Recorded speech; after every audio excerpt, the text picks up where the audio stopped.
여러분, 한번 상상해 보세요. 수십 년 동안 한 국가의 절대적인 권력을 쥐고 있던 지도자가 드디어 자리에서 물러나는 날입니다. 오, 되게 긴장되는 순간이네요. 그렇죠.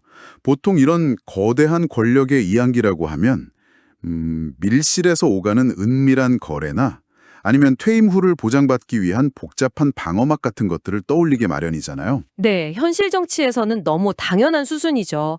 황금 낙하산 챙기고 측근들 심어두고요. 맞아요.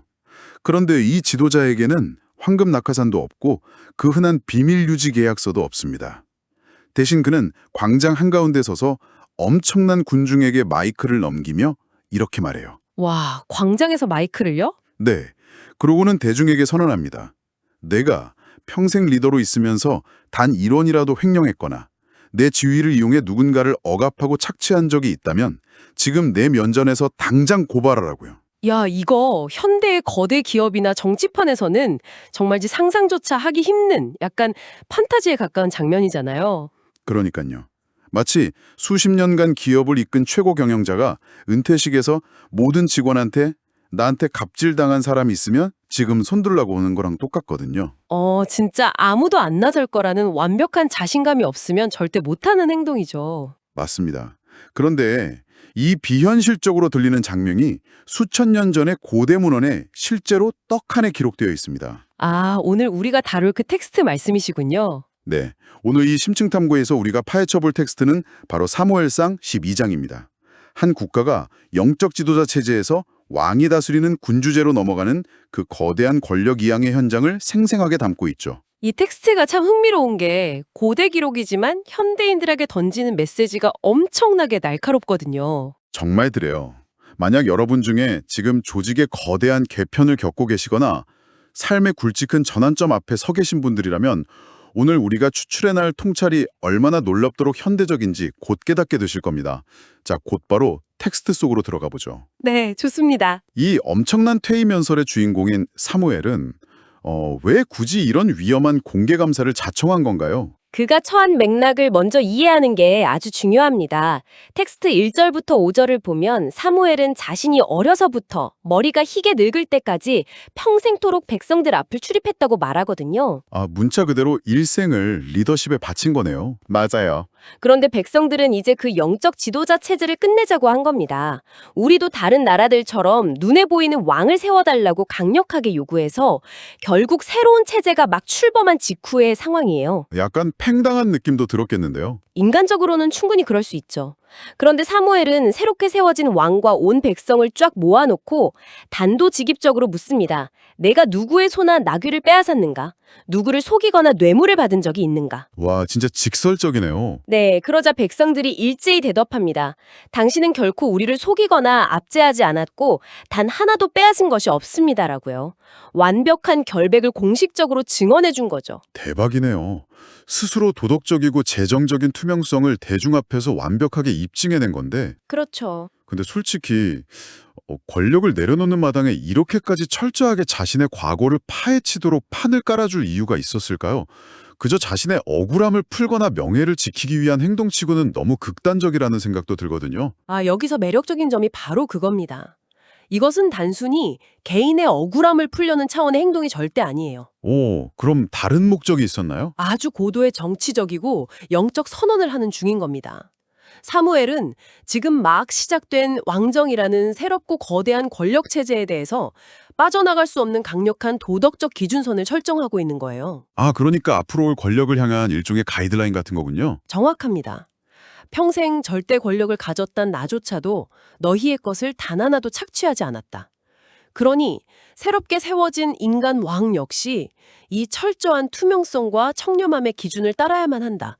이 묵직한 기준을 백성들의 입을 통해서 확정 지어버린 거죠. 와, 단순히 과거를 깨끗하게 정리하는 게 아니라 미래의 권력이 폭주하지 못하도록 거대한 닻을 미리 탁 내려놓은 셈이네요. 맞아요. 아주 지혜롭고 결단력 있는 리더의 모습이죠. 그런데요, 여기서 진짜 거대한 논리적 모순에 부딪히게 됩니다. 백성들의 증언대로 사무엘이 이토록 흠잡을 데 없이 완벽하고 청렴한 리더였다면 말이죠. 도대체 사람들은 왜 굳이 체제를 뒤엎고 새로운 왕을 원했던 걸까요? 네, 아주 날카로운 질문입니다. 아니, 이렇게 잘 굴러가는 완벽한 시스템을 왜 엎어버린 겁니까? 굳이? 그 모순을 설명하기 위해서 텍스트는 백성들의 과거 역사를 다시 끄집어냅니다. 사무엘이 백성들에게 그들의 조상들이 위기를 겪을 때마다 어떤 패턴이 반복되었는지 쫙 상기시켜주거든요. 어떤 패턴이었나요? 외부의 적들이 쳐들어올 때마다 사람들은 눈에 보이지 않는 원칙, 즉 신을 잊어버립니다. 그리고 당장 눈에 띌 만큼 크고 화려한 이방의 우상들에게 의존했죠. 바알이나 아스타롯 같은 것들이요. 약간 급하니까 눈에 보이는 썩은 동아줄이라도 잡은 거네요. 그렇죠. 하지만 그게 철저히 실패하고 바닥을 쳤을 때 다시 살려달라고 부르짖으면 신은 겉보기엔 평범해 보이는 구원자들을 보내어 그들을 완벽하게 건져내 주었습니다. 여룻발, 베단, 입다, 그리고 사무의 자신까지요. 아, 그러니까 보이지 않는 힘이 그들을 끝까지 지켜준다는 명확한 성공의 트랙 레코드가 이미 역사 속에 깊이 새겨져 있었다는 말씀이시군요. 네, 방어력이 이미 과거의 데이터를 통해 완벽하게 입증되어 있었던 겁니다. 그런데도 백성들은 갑자기 눈에 보이는 왕을 내놓으라고 때를 쓴 거잖아요. 왜 갑자기 그런 거죠? 기록에 따르면 그들이 왕을 요구하게 된 결정적인 계기가 있습니다. 바로 암몬 자손의 왕 나하스가 군대를 이끌고 쳐들어오는 것을 두 눈으로 똑똑히 보았기 때문이죠. 아, 실제적인 군사 위협이 눈앞에 나타난 거군요. 네, 이것을 더 큰 그림과 연결해 본다면 전형적인 위기 상황에서의 역사적 기억상실증입니다. 아무리 과거의 승리 데이터가 많이 쌓여 있어도 당장 내 눈앞에 칼과 창을 든 적군이라는 물리적 위협이 딱 등장하면 인간의 심리는 완전히 무너져 내리거든요. 그렇겠네요. 머리로는 알아도 몸이 덜덜 떨리니까요. 맞습니다. 지금까지 자신들을 지탱해온 보이지 않는 연대나 원칙들은 머릿속에서 하얗게 지워집니다. 대신에 가장 가시적이고 당장 통제 가능해 보이는 해결책, 즉 우리를 대신해 싸워줄 강력한 인간 왕에게 무섭게 집착하게 되는 거죠. 하지만 잠깐만요. 우리가 나중에 성적표를 다 보고 나서 역사를 평가하니까 그들의 선택을 기억상실증이나 불신이라고 쉽게 말할 수 있는 거 아닐까요? 오, 어떤 점에서 그렇게 생각하시나요? 아니, 당장 내 집 문 앞으로 무장한 적군이 진군해 오고 있잖아요. 이럴 때 눈에 보이지 않는 초월적인 도움을 가만히 앉아서 기다린다는 건 솔직히 너무 현실 도피에 가깝지 않나? 그런 생각이 들거든요. 현실적인 관점에서는 충분히 가질 수 있는 의문이죠. 눈앞의 군사적 위협에 맞서서 우리도 강력한 군대를 조직하고 그것을 지휘할 눈에 보이는 리더를 찾는 것. 이건 신에 대한 불신이라기보다는 그냥 인간의 가장 기본적인 생존 본능이자 아주 합리적인 방어 기자 아닌가요? 이게 과연 그렇게 큰 잘못일까 싶습니다. 생존 본능의 관점에서는 완벽하게 타당한 지적이에요. 적이 쳐들어오면 무기를 들고 군대를 준비하는 게 맞습니다. 그런데요, 이 텍스트가 날카롭게 지적하는 건 방어벽을 세우거나 군사 지도자를 세웠다는 표면적인 행위, 그 자체가 아닙니다. 아, 행위가 문제가 아니다. 그럼 진짜 문제는 뭔가요? 문제는 그들의 내면에서 일어난 신뢰 대상의 완전한 이동입니다. 위기가 닥치자 그들은 세상을 지배하는 근본적인 질서나 도덕적 원칙에 대한 신뢰를 완전히 쓰레기통에 폐기해버렸어요. 원칙을 버렸다고요? 네. 대신에 주변의 다른 국가들이 힘을 과시하는 방식, 즉 가장 폭력적이고 억압적인 인간왕의 물리력만이 자신들을 구원할 유일한 답이라고 믿어버린 겁니다. 아, 수단이 목적을 집어삼킨 거네요? 그렇죠. 불안이 극에 달하면 인간은 가장 통제하기 쉬워 보이는 눈앞의 수단에 자신의 모든 자유와 원칙을 기꺼이 반납해버리는 치명적인 패턴을 보입니다. 텍스트는 바로 그 점을 꿰뚫고 있는 거예요. 듣고 보니 진짜 섬뜩하네요. 결국 본질은 군사 전략을 바꾼 게 아니라 의지하는 대상 자체가 완전히 타락해버린 거였군요. 정확합니다. 어쨌든 그들은 자신들이 그토록 간절히 원하던 대로 듬직한 인간왕을 얻어냈잖아요. 불안 요소를 한 방에 제거할 완벽한 카드를 손에 쥐었으니 이제 모든 문제가 해결되고 해피엔딩이 펼쳐져야 하는 것 아닙니까? 놀랍게도 사무엘은 바로 그 시점에서 가장 차가운 현실을 일깨워줍니다. 이제 너희가 구하고 택한 왕을 보라. 고 선언한 뒤에요. 14절과 15절을 통해 아주 엄중한 경고를 던지거든요. 어떤 경고였죠? 체제가 영적 지도자 중심에서 왕정으로 완전히 개편되었지만 세상을 움직이는 근본적인 조건은 단 하나도 변하지 않았다는 선언입니다. 체제는 바뀌었는데 조건은 같다. 네, 너희와 새로 세워진 왕이 삶의 본질적인 원칙과 신의 명령을 따르면 생존하겠지만 만약 목소리를 듣지 않고 거역한다면 과거 조상들이 멸망했던 것처럼 그 강력해 보이는 인간 왕조차도 너희를 지켜주지 못하고 다 함께 무너질 거라고 쐐기를 박아버리죠. 와, 겉으로 보이는 구조가 통째로 바뀌었는데 본질적인 조건은 똑같다는 말이잖아요. 그래서 이 모든 게 우리한테 무슨 의미가 있을까요? 글쎄요, 아주 밀접한 관련이 있죠. 이거 정말 우리가 일상에서 너무나 자주 빠지는 함정 같아요. 예를 들어 직장에서 상사나 팀원들과 갈등이 생기면 우리는 내 일하는 방식이나 소통 방식을 돌아보는 대신에 이 회사 시스템이 엉망이라서 그래 라면서 홧김에 다른 곳으로 이직을 해버리잖아요. 아주 흔한 패턴이죠. 혹은 다이어트에 실패하면 내 야식 먹는 식습관이라는 본질을 고치는 대신에 최신 유행하는 수백만 원짜리 다이어트 기구를 막 사들입니다. 새로운 도구나 외부의 체제가 내 삶의 문제를 단번에 마법처럼 해결해 줄 거라는 환상이죠. 맞아요. 기계가 대신 살을 빼줄 거라고 믿는 거죠. 그런데 결국 내가 삶을 대하는 태도나 원칙이 변하지 않으면 직장을 100번 옮기고 운동기구를 10번 바꿔도 결국 똑같은 벽에 부딪히게 되거든요. 아주 완벽한 비유입니다. 이스라엘 백성들이 왕정이라는 새로운 체제를 들여온 것도 본질적으로 똑같아요.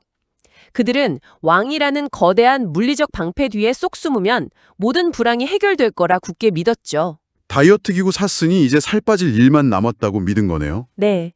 하지만 사무엘은 왕이라는 제도가 너희를 구원하는 마법의 지팡이가 아니라는 것을 분명히 합니다. 제도가 얼마나 화려하게 바뀌었던 간에 결국 너희가 그 제도 안에서 어떤 윤리적이고 영적 원칙을 지키며 살아가느냐. 그것이 궁극적인 결과를 결정한다는 뼈아픈 진실을 직면하게 만든 것이죠. 머리로는 사무엘의 그 말이 100번 맞다는 걸 알겠습니다. 하지만 사람이 원래 입 바른 소리나 논리적인 경고만 듣고는 자기 잘못을 깊이 깨닫지 못하잖아요. 보통은 한 귀로 듣고 한 귀로 흘리죠. 너희 태도를 안 바꾸면 다 같이 망한다. 고 100번 말해봤자 막상 피부에 확 와닿지 않으면 콧방귀도 안 끼는 게 사람 마음인데 텍스트를 보면 여기서 판을 완전히 뒤집어버리는 아주 시각적이고 충격적인 사건이 하나 터지죠. 네, 말로만 해서는 이 심각성을 깊이 깨닫지 못한다는 것을 알았는지 텍스트는 시각적이고 물리적인 거대한 충격 요법으로 넘어갑니다. 사무엘은 백성들에게 가만히 서서 하늘이 일으키는 큰 일을 보라고 명하거든요. 하늘이 일으키는 일이요? 네, 그때가 마침 밀 베는 때, 즉 추수기였습니다. 사무엘이 기도를 올리자 바로 그날 엄청난 우레와 폭우가 쏟아져 내립니다. 농사 지을 때 비가 오면 좋은 것 아닌가요? 가뭄도 해결되고요. 이게 왜 굳이 충격요법이 되는 거죠? 이스라엘의 독특한 기후와 농경 문화를 이해해야 그 압도적인 공포가 실감납니다. 이 지역에서 밀을 추수하는 시기는 철저한 건기예요. 비가 단 한 방울도 오지 않는 것이 너무나 당연한 자연의 법칙이죠. 맑은 날씨가 계속되어야 하는 때군요. 맞습니다. 그런데 1년 농사를 다 거두어들이는 바로 그 가장 중요한 시점에 뜬금없이 폭우가 쏟아지고 벼락이 친다는 것은 단순한 기상이변을 넘어섭니다. 한 해의 식년과 생존 자체를 송두리째 파괴해버리는 묵시록적인 재앙인 거예요. 벼락 맞고 젖어버리면 밀을 다 버려야 하니까요. 그렇죠. 이 중요한 질문을 제기해봅니다. 왜 하필 밀 베는 때였을까요? 백성들은 당장 눈앞에 외적을 막아보겠다고 물리적인 힘을 가진 인간 왕을 세워달라고 아우성쳤습니다. 하지만 대자연의 법칙을 통제하고 기후마저 뒤바꾸는 그 압도적인 힘 앞에서는 자신들이 그렇게 믿고 세운 왕의 군사력이 그저 휴지 조각에 불과하다는 것을 직관적으로 뼈저리게 깨닫게 된 겁니다. 정말 흥미로워지는 부분이 바로 여기입니다. 이거 마치 이런 상황이네요. 우리가 완벽한 인공지능과 거미줄 같은 방어망을 갖춘 최첨단 스마트시티에 살면서 이 기술력이 우리를 완벽하게 지켜줄 거라고 굳게 맹신하고 있는 거죠. 우리가 만든 그 거대한 인프라가 바로 우리의 든든한 왕인 셈이고요. 아주 적절한 비유네요.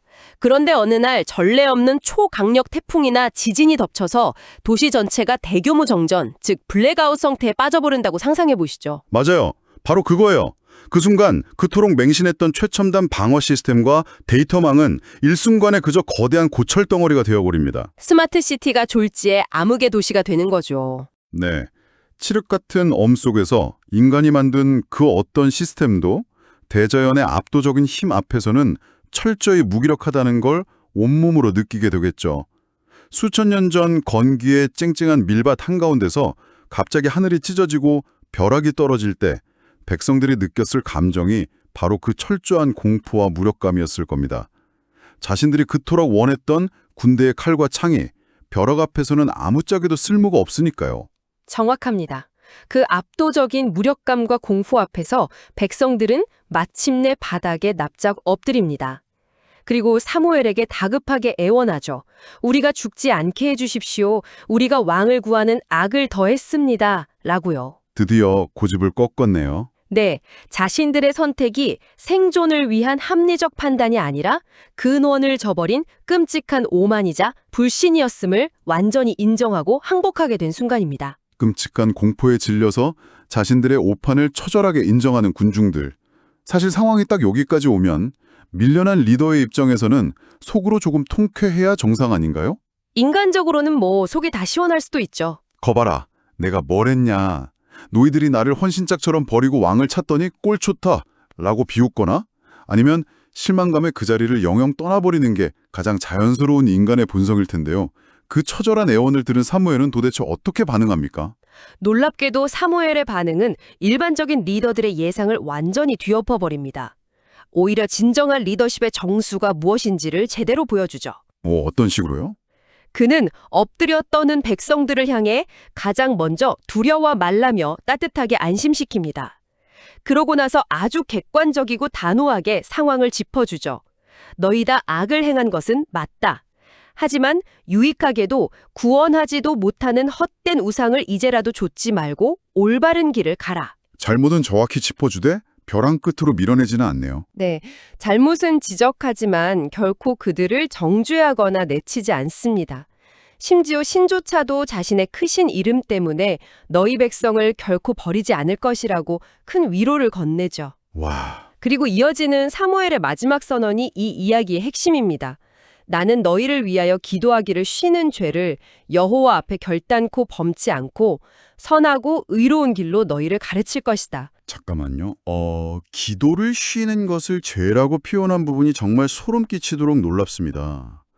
아니, 백성들이 자신을 철저히 배신하고 새로운 권력을 요구했잖아요.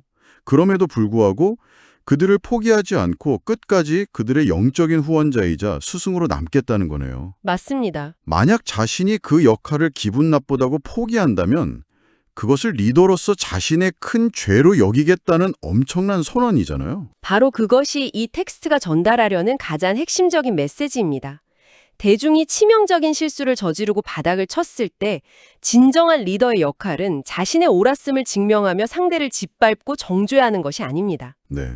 자신의 개인적인 감정적 상처나 배신감보다 공동체의 회복을 훨씬 더 우위에 두는 것. 뼈아픈 실수에도 결코 포기하지 않고 올바른 길을 다시 제시해주는 끈질긴 헌신.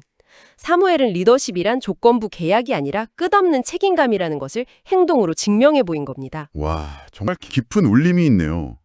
우리가 막 엄청난 실수를 저지르고 인생의 바닥을 쳤을 때 우리에게 진짜 필요한 존재는 비난하는 사람이 아니잖아요. 그렇죠. 비난은 이미 스스로 충분히 하고 있으니까요. 네, 그럼에도 불구하고 올바른 길을 다시 알려주고 뒤에서 묵묵히 지지해주는 이런 멘토나 부모 같은 존재가 꼭 필요하다는 걸 다시금 깨닫게 됩니다. 물론 사무엘은 끝에 가서 그럼에도 불구하고 너희가 여전히 악을 행한다면 너희와 너희 왕이 함께 멸망할 것이라는 냉정한 현실의 경고도 잊지 않으면서 균형을 맞춥니다. 네, 맹목적인 감싸기가 아니라 책임감 있는 사랑이네요. 여러분, 오늘 우리는 수천 년 전의 기록인 사무엘상 12장을 통해서 정말 많은 것을 마주했습니다. 먼지 하나 없이 깨끗하게 권력을 내려놓으며 새로운 시대의 기준을 세운 한 지도자의 멋진 퇴장. 눈앞에 닥친 두려움 때문에 과거를 잊고 통제 가능한 해결책에만 집착해버린 대중의 역사적 기억상실증. 그리고 자연의 묵시록적 경고 앞에서 자신들이 만든 시스템의 무력함을 깨닫는 압도적인 순간까지요. 네, 무엇보다 자신을 차갑게 밀어낸 사람들을 끝까지 품어내는 진정한 리더십의 무거운 헌신을 생생하게 느낄 수 있었습니다. 이제 심층 탐구를 마무리를 지으며 여러분의 삶에 적용해 볼 수 있는 묵직한 생각거리를 하나 던져드리고 싶어요. 네, 아주 좋은 접근입니다. 텍스트 21절을 보면 사무엘은 백성들에게 유익하게도 못하며 구원하지도 못하는 헛된 것을 좇지 말라고 아주 강하게 권면합니다.